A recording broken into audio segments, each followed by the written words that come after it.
Doctor Mohammad ইউনূসের এবারে যে America ভ্রমণ, এটা আমার দৃষ্টিতে ছিল একেবারে অপ্রয়োজনীয়।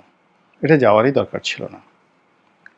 মানুষের জীবনে যখন মানুষ অহেতুক কর্ম করে, অপব্যয় করে, বিনা প্রয়োজনে ছুটোছুটি করে, এগুলো সবই তাদের জীবন এবং জীবিকার জন্য বুমেরাং হয়ে পড়ে। আমরা যেভাবে বলি যে, যেজন দিবসে মনের হরষে জ্বালায় মোমের বাতি, আশু গৃহে তার দেখিবে না আর নিশীথে প্রদীপ ভাতি। সেই যে শিশুতোষ ছড়ার মতো। আপনি আপনার জীবনের সবচেয়ে মূল্যবান যে সময়, মানে মানব জীবনে অর্থ, বীর্য, ধন, সম্পদ যা কিছু বলেন, সবার চাইতে মহান আল্লাহ রাব্বুল আলামিন সময়ের কসম কেটে বলছেন যে, তোমাদের জীবনের সময়টা হলো সবচেয়ে গুরুত্বপূর্ণ বিষয়, মূল্যবান বিষয়। কাজেই সময়ের ব্যাপারে সচেতন হও। তো এটি এতটা গুরুত্বপূর্ণ যেটি বোঝানোর জন্য আল্লাহ রাব্বুল আলামিন সূরা আল আসর নাজিল করেছেন। আল আসরে ইন্নাল ইনসানা লাফি খুসর। সমস্ত মানুষের জীবনই ক্ষতিগ্রস্ত। এই যে সমস্ত মানুষের জীবন ক্ষতিগ্রস্ত, এই কসম কেটে বলেছেন, সময়ের কসম কেটে বলছে আল আসর। তো যারা এই সময়কে মূল্যায়ন করতে পারে, ব্যবহার করতে পারে, কাজে লাগাতে পারে, আল্লাহ রাব্বুল আলামিন তাদের জীবনে পূর্ণতা দান করেন। তো সেই দিক থেকে 18 কোটি মানুষের জীবন, জীবিকা, নিরাপত্তা, রিজিক মহান আল্লাহর খলিফা রূপে এই জমিনে যাদের হাতে ন্যস্ত, তারা এখন আমাদেরকে ছেড়ে আমেরিকাতে গেছেন একটা ভাষণ দেওয়ার জন্য। এ রাষ্ট্রের অর্থমন্ত্রী এখন যিনি আছেন, ডক্টর সালেহ, তিনি বলছেন, বাংলাদেশে এখন সত্যিকার অর্থে যে টাকা আছে, আমাদের রিজার্ভে যে টাকা আছে, এই টাকা দিয়ে কোনো আপদ মোকাবেলা করা সম্ভব নয়। এটা একেবারে সাম্প্রতিক বক্তব্য। আর এর আগে বলা হয়েছিল যে আমাদের দেশে রিজার্ভ এতটা বেড়ে গেছে, 30 বিলিয়ন ছাড়িয়ে গেছে, ওটা ইত্যাদি ইত্যাদি আরও অনেক কিছু। কাজেই টাকা আর রাখা যাচ্ছে না। কিন্তু বাস্তবতা হলো যে রিজার্ভের যে হিসাব, সেই হিসাব স্থানীয় মুদ্রার সঙ্গে কিভাবে হয়, এটা দুনিয়ার কেউ না বুঝলেও ডক্টর মোহাম্মদ ইউনূস বুঝেন এবং তার অর্থনীতিবিদরা বুঝেন। বিদেশ থেকে ডলার আসছে, কোথায় আসছে? ব্যাংকে। সেই টাকা বাংলাদেশ ব্যাংক নিয়ে নিচ্ছে। বিনিময়ে বাংলাদেশ ব্যাংক আপনাদেরকে বাংলাদেশি টাকা দিচ্ছে। এখন বাংলাদেশ ব্যাংকের টাকাটা কোত্থেকে দিবে? সে কি প্রতিনিয়ত টাকা ছাপিয়ে দেবে, নাকি এই যে বাংলাদেশের যে টাকা রোল হয়, টাকা বিনিয়োগ হয়, এটার উপর থেকে সে টাকা সংগ্রহ করে জনগণের টাকা আপনাদেরকে দেবে? এখানে হলো অর্থনীতির মারপ্যাচ। গত 1 বছরে নতুন কোনো বিনিয়োগ হয়নি। জাতীয় যে 4টি ব্যাংক রয়েছে, প্রথম শ্রেণীর, সোনালী, রূপালী, জনতা, অগ্রণী, গত 1 বছরে কোনো ঋণ দিয়েছে কিনা আমি জানি না। পত্রিকার রিপোর্টে এসছে যে তারা ঋণ দেওয়া বলতে গেলে বন্ধ করে রেখেছে। কিছু ঋণ তো অবশ্যই হচ্ছে, সরকারকে ঋণ দিচ্ছে, সরকার ঋণ নিচ্ছে, তারপরে কিছু এলসি হচ্ছে, যে সকল বড় বড় প্রজেক্ট রয়েছে সেখানে কিছু বিএমআরই হচ্ছে টুকটাক, কিন্তু সত্যিকার অর্থে নতুন কোনো বিনিয়োগ হয়নি। দেশের আইনশৃঙ্খলার অবস্থা এতটা খারাপ যে কোনো মানুষ স্বস্তিতে জীবনযাপন করতে পারছে না। একরাশ শঙ্কা নিয়ে, আতঙ্ক নিয়ে মানুষ ঘুমোতে যায়। আর সকালবেলা যখন সে ঘুম থেকে ওঠে, সারাটা দিন কিভাবে যাবে, কি রোজগার করবে, কি খাবে, পরিবার পরিজনকে নিয়ে কোথায় যাবে, এই চিন্তায় যখন মানুষ অস্থির, তখন আমাদের রাষ্ট্রনায়ক, আমাদের সরকার নায়ক, যাদের হাতে আল্লাহ রব্বুল আলামিন আমাদের নেতৃত্বের ভার দিয়েছেন এবং তারা কর্ম করে এখানে আসেননি, হয়তো আল্লাহর দয়া অথবা কোনো কৌশল, যে কৌশলের কারণে তারা এখানে এসেছেন, তারা আমাদেরকে এই প্রায় 1 সপ্তাহের চেয়ে বেশি সময় ধরে মুরব্বিহীন, অভিভাবকহীন রেখে তারা বক্তৃতা দেওয়ার জন্য চলে গেছেন আমেরিকাতে। এবং আওয়ামী লীগের লোকজন তাদেরকে ডিম মারবে, তাদের হোটেলের সামনে বিক্ষোভ করবে, তারা জানার সত্ত্বেও তারা সেখানে যাবে, তারা জাতিসংঘে একটা ভাষণ দেবে, সেই ভাষণ কেউ শুনবে না, তারপর তারা সেখানে যাবে। এই রাষ্ট্রের যেখানে অর্থ নেই সেখানে বিরাট একটা লটবহর নিয়ে কত শত কোটি টাকা খরচ করে তারা আমেরিকাতে যাচ্ছে, এই হিসাব নেওয়ার মতো দেওয়ার মতো কোনো পরিবেশ পরিস্থিতি এই বাংলায় নেই, কিন্তু তারা যাচ্ছে। ফলে কি হলো, তোমারে বধিবে যে গোকুলে বাড়িছে সে। যখন এই পৃথিবীতে আপনি মানুষের জবান বন্ধ করে দেন, কথাবার্তা বন্ধ করে দেন এবং এমন কিছু করেন গোপনে অন্যের হক নিয়ে, তখন আকাশ ভেঙে পড়ে এবং আকাশ থেকে যে ধরনের অভিশাপ, নেতিবাচক বিষয় জমিনে নাজিল হয়, যার কারণে অনেক মানুষের রিজিক বন্ধ হয়ে যায়। এখানে রিজিক বলতে তার সম্মান এবং মর্যাদা। আপনারা বোঝার চেষ্টা করুন যে শেখ হাসিনা যখন চীন সফরে গেলেন, ওটাও তার জন্য কোনো প্রয়োজন ছিল না।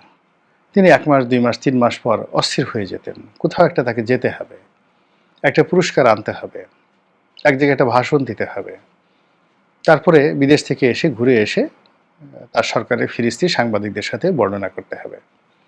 তো শেখ হাসিনার এই যে কর্মকাণ্ড, সেই কর্মকাণ্ড নিয়ে আমরা যারা মুখরিত ছিলাম, তারা এখন ডক্টর মোহাম্মদ ইউনূসের যে কর্মকাণ্ড, সেই কর্মকাণ্ডে নির্বাক হয়ে গেছে। এর কারণ হলো তিনি মাত্র 1 বছর সময়ের মধ্যে একটি ভঙ্গুর অর্থনীতি, একটি অচল প্রশাসন, আইন বিচার ব্যবস্থা যেখানে একেবারে রীতিমতো ভেঙে পড়েছে, ঠিক সেই দেশের একজন তত্ত্বাবধায়কও নয়, অন্তর্বর্তীকালীন সরকার প্রধান হয়েছেন, যার কোনো ভোটিং মানে আমরা ভোট দিয়ে তাকে বানাইনি। জনসমর্থন বলতে যেটা বায়বীয় একটা বিপ্লব হয়েছে, একটা গণ অভ্যুত্থান হয়েছে, সেই গণ অভ্যুত্থানের পরে বলা হচ্ছে যে জনগণ তাকে চেয়েছে। তো এইরকম একটা ভিত্তি নিয়ে যে সরকার এসেছে, সে গত 1 বছরে মানে 12 মাসে 13 পার্বণ, 13 বার বা 14 বার বিদেশে তারা গিয়েছেন এবং বিদেশ থেকে একটি ম্যাচের কাঠি বা একটা সুই তারা নিয়ে আসছেন, অথবা একটা মশার ডানায় আনতে পেরেছেন যে এই নিয়ে আসছি তোমাদের জন্য, আমেরিকান একটা মশার ডানা নিয়ে আসছি, অথবা ডেনমার্ক থেকে, সুইডেন থেকে, অস্ট্রেলিয়া থেকে তোমাদের জন্য এই এই জিনিস নিয়ে এসেছি। কিচ্ছু আনেন নাই, আমরা দেখতে পারি না। আমরা অনেক সময় বিদেশে গেলে ছেলেমেয়েরা বলে বাবা কি এনেছো, এই চকলেট বের করে দেওয়া হয়, তাদের জন্য উপহার সামগ্রী দেওয়া হয়। তদ্রূপ এই রাষ্ট্রের মুরব্বী, এই রাষ্ট্রের যাদের কর্তৃত্ব, তিনি বিদেশে যাবেন, প্রতিবার বিদেশে থেকে এসে তাকে বলতে হবে যে আমি এত টাকা খরচ করে এসেছি, আর বিনিময়ে এত টাকার বেনিফিট আপনাদের জন্য নিয়ে এসেছি। আমি যে 10 দিন বাংলাদেশে থাকতাম, এই 10 দিন আমার এই কর্ম ছিল, এই কর্মের এই লাভও হতো, আর 10 দিন বিদেশে কাটিয়ে এসেছি, এই জন্য আমার এই লাভ হয়েছে, দেশের এই লাভ হয়েছে। এই কথা ডক্টর মোহাম্মদ ইউনূস বলতে পারবেন না। তার একটি, এই যে গত 12 মাসে 13 বার যে তিনি দেশের বাইরে গেলেন, একটি ভিজিট বা একটি সফরের কার্যকারিতা, গুরুত্ব আমার কাছে জিরো। আপনাদের কাছে খুব গুরুত্বপূর্ণ মনে হতে পারে, আমার কাছে জিরো। এবং প্রায় সব ক্ষেত্রে, অর্থাৎ প্রায় প্রতিটি ভ্রমণে তিনি একটা না একটা সমস্যা তৈরি করে ফেলেছেন বাংলাদেশের জন্য। যেমন তিনি ধরুন কাতারে গেলেন, এখন কাতারে আমিরের সঙ্গে তার বৈঠক হলো না। তিনি লন্ডনে গেলেন, মানে ইউকেতে গেলেন, কিন্তু সেখানকার প্রধানমন্ত্রীর সঙ্গে চেষ্টা করে বৈঠক করতে পারলেন না। আবার তিনি যে আমেরিকাতে গেলেন, আজকের দিন পর্যন্ত সাইড লাইনে মিস্টার ডোনাল্ড ট্রাম্পের সঙ্গে তার যে একটা বৈঠক বা একটা ছবি তোলার মতো যে একটা সময় এটা হবে বা এরকম সুযোগ তিনি আমেরিকার প্রশাসন থেকে পাবেন, এখন পর্যন্ত আমরা সেটা জানতে পারিনি। তার লাভটা হলো কি? তিনি এর আগে বিমস্টেকে গেলেন, নরেন্দ্র মোদীর সঙ্গে বৈঠক করার চেষ্টা করলেন, হলো না।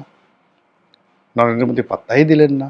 যেখানে নরেন্দ্র মোদী শেখ হাসিনার জামানাতে ঘন ঘন বাংলাদেশে আসতেন, মানে একটা ছোট বিদ্যুৎ প্ল্যান্ট উদ্বোধন হবে, একটা মৎস্য খামার উদ্বোধন হবে, সেখানেও তিনি দিদির সাথে একসাথে এই যাকে বলা হয় স্কাইপেতে এসে অনলাইনে তিনি জনগণকে জানান দিতেন, বাংলাদেশের জনগণের সামনে ভাষণ দিতেন।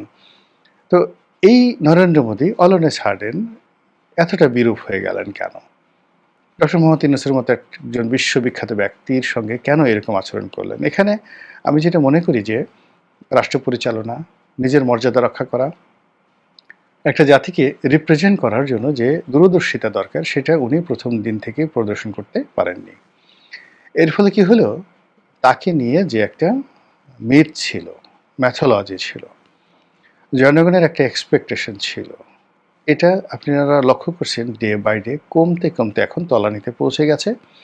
এবং ইদানিংকালে তাকে নিয়ে যে সকল নেতিবাচক কথা বলা হচ্ছে এবং তার পরিণতি নিয়ে যে সকল কথাবার্তা বলা হচ্ছে, এটি আজ থেকে 1 বছর আগে আমরা স্বপ্নেও কল্পনা করতে পারতাম না। তিনি ছিলেন সকল মানুষের মাথার মুকুট, মুকুটবিহীন সম্রাট। তো সেই মুকুটবিহীন সম্রাটটি যখন সত্যিকার অর্থে সম্রাট হলেন, তখন তার কাছ থেকে জনগণের যে হক, সেই হক ছিল, সেই হক যদি তিনি আদায় করতেন, আল্লাহ তার মর্যাদা বাড়িয়ে দিতেন। কিন্তু তিনি সেটি না করে জনগণের অর্থ ব্যয় করে, জনগণের সমর্থনের কথা বলে রাষ্ট্র ক্ষমতায় বসে এই রাষ্ট্রের যত সুযোগ সুবিধা তিনি এবং তার নিজের কোম্পানির জন্য তিনি যেভাবে নিয়েছেন, এরকম অতীতে কোনো রাষ্ট্রপ্রধান, সরকার প্রধান এভাবে কেউ করেনি। তার মতো লোক, একটা ম্যান পাওয়ারের লাইসেন্স তিনি নিয়েছেন এই বৃদ্ধ বয়সে। তার তো কোনো ছেলে সন্তানও নেই। তো এই বৃদ্ধ বয়সে তার কেন একটা বিশ্ববিদ্যালয়ের লাইসেন্স নিতে হবে? এটা আমার মাথায় আসে না। এরপরে তাকে খুব তড়িঘড়ি করে কেন, কি কারণে তাকে সেই গ্রামীণ ব্যাংকের তার যে শেয়ার ছিল, শেয়ারের যে টাকা প্রায় 1200 কোটি টাকা, সেই 1200 কোটি টাকা কেন তাকে ইমিডিয়েটলি সেখান থেকে নিতে হবে? কেন তাকে গ্রামীণ টেলিকমের 600 কোটি টাকার মতো লোন শোধ করতে হবে রাষ্ট্র ক্ষমতায় বসার সাথে সাথে? এবং তার নিজের বিরুদ্ধে যত মামলা মোকদ্দমা ছিল, সব মামলা মোকদ্দমা তিনি প্রায় জিরো করে ফেলেছেন। ভালো কথা। একই সঙ্গে যদি অন্য যে সকল অবৈধ মামলা রয়েছে, সেই মামলাগুলো তিনি নিষ্পত্তি করে দিতেন, পাইকারি হারে সবগুলোকে প্রেসিডেন্টের একটা ডিগ্রির মাধ্যমে যদি সবগুলো জিরো করে দিতেন, তাহলে হয়তো তার ব্যাপারে আমরা কথা বলতে পারতাম না। কিন্তু এখন আমরা কি দেখছি, যে মানুষটিকে আমরা মাথায় করে নাচতাম, এত বড়, এত বিখ্যাত, সেই মানুষটি কেন জীবন সাহায্যে এসে এত স্বার্থপর হবেন? কেন তিনি নিজের লোভ এবং লালসাকে নিয়ন্ত্রণ করতে পারবেন না? যে বয়সে মানুষ শুয়ে থাকে, 88 বছর বয়স, ঘর থেকে বেরোতে চায় না, সেই মানুষ কদিন পর পর প্লেনে তাকে যেতে হবে কেন? সেই 48 ঘন্টা, 56 ঘন্টা ভ্রমণ করে আমেরিকা গিয়ে প্রশান্ত মহাসাগর পাড়ি দিয়ে তাকে কেন বিদেশে যেতে হবে?